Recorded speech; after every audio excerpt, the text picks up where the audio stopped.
Hi, I'm Pat. I make Bruins videos. I watch all the games, all 82, all playoffs. I watch them all. I make videos after every game recapping what happens. One thing I noticed early on in this season, only 8 games in, is that the Bruins have a big problem on their hands. The Bruins' lack of ability to score when the first line is not out there is very prominent. Let's look at some stats. David Krejci, 1 goal, 5 assists so far in the year, 8 games played. Pretty good total. This is a pretty good second line player that you have on the Bruins. He's on pace to put up about 60 points, which would be better than last year. He was dealing with injuries, but he's the lone bright spot beyond the first line. It goes way downhill from here, people. Jake DeBrusk, one of the more talented younger players on the Bruins. Kid has a bright future, but so far this year, only 2 goals, 0 assists in 8 games played. Both goals coming in an 8-2 blowout of Detroit. Anders Bjork, 1 goal, 1 assist, 6 goal in the 8-goal game against Detroit, and his assist came on the 8th goal against Detroit. Danton Heinen, 0 goals, 1 assist. It was a secondary assist on David Krejci's goal, the first goal against Edmonton in the overtime loss. Joakim Nordstrom, a guy picked up to fill a 4th-line role who has been called upon to fill a 2nd-line role. He has 2 goals, 0 assists. He had a goal versus Edmonton in the win at home, and he had a goal against Vancouver in the overtime loss, which got us a point in Vancouver. So a pleasant surprise from Joakim Nordstrom, having to fill a role he shouldn't have to fill.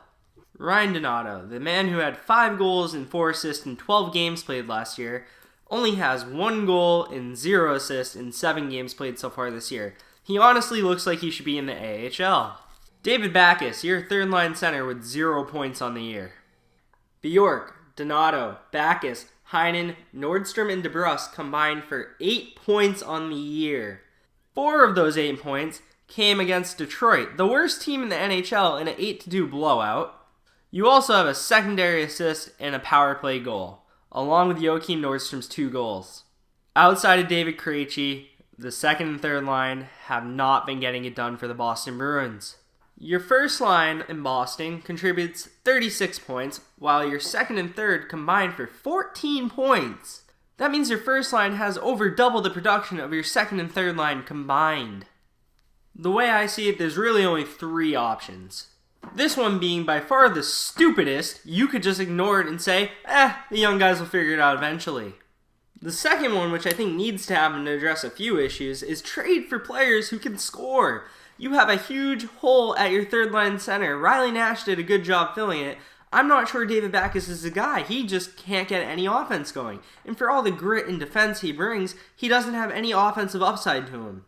Also, you have a glaring hole in your right wing spot on your 2nd line. You are forcing Jake DeBrusk to play the opposite side occasionally. You're putting Ryan Donato, who just doesn't belong in a top 6 role yet. You're putting Joakim Nordstrom, who's a 4th liner. There's no way he's going to keep the pace up of scoring 2 goals every 6 games or so. I'm not saying you have to pick someone up like a Panarin or a Jeff Skinner like the Sabres did, or a Pacioretty like the Knights did. But you need to acquire someone who can score at a 2nd-line level, and Nordstrom and Donato and Bjork are just not those guys. The third option, which is keeping it internal, is separate the first line. I've been calling for this since the playoff series against Tampa Bay. Like game 3 or 4, I was calling for it because it needed to happen. One-line teams don't go far in the playoffs. They can get you to the playoffs. They can win you around even, but they are not going to get you to the promised land. It just won't work. Look at any of the cup winners. You cannot find a one-line team that has won the cup. It just won't work. Your 3 best offensive players, Pastrnak, Marchand, and Bergeron, are all on the same line. That will not work. My favorite example to go to is Pittsburgh's 2-peat. And yes, they had Kessel, Malkin, and Crosby, all on different lines, the 1st, 2nd, and 3rd.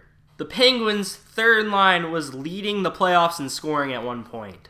The HBK line, Hagelin, Bonino, and Kessel.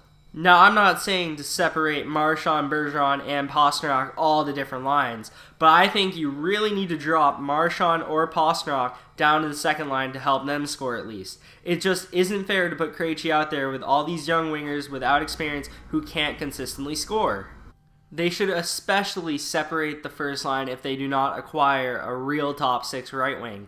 If you keep Bergeron and Marchand together, they can carry a younger winger. They have the offensive ability and the defensive ability to mask a young player's problems. It's the perfect opportunity to not even really need a top 6 forward in your top 6 because Marchand and Bergeron will create enough on their own. Then drop David Pastrnak to the second line with David Krejci, a playmaker, and Jake DeBrusk, another playmaker, who can set up David Pastrnak, who will probably score 40 goals on the wing on that line too. If you put David Pastrnak on the second line and keep Marchand and Bergeron on the first, you have 2 lines that should score nightly, not just one. And I think that's huge to have 2 lines that can go out there every night and put up points. I think at this point I've made myself clear of what I want. I want more talent on the team, and I want the lines to be moved around a little because I really don't think the Bruins in their current state with the current lines are going to go too far. Yes, with the lines they have now and the setup they have now, they're a playoff team. Maybe even win around. But when you're in the same division as Toronto and Tampa, very good is not good enough. The time to win is now. Bergeron, Krejci, and Chara, 3 key players on this team, are not getting any younger. Marchand is even north of 30. If Don Sweeney doesn't make a move to make this team better this year, I'm going to have some serious issues with the direction this organization is going in. Because the last thing you want it to be is a middle to back of the pack playoff team. Because you're not bringing in elite prospects and you're not truly contending for a Stanley Cup.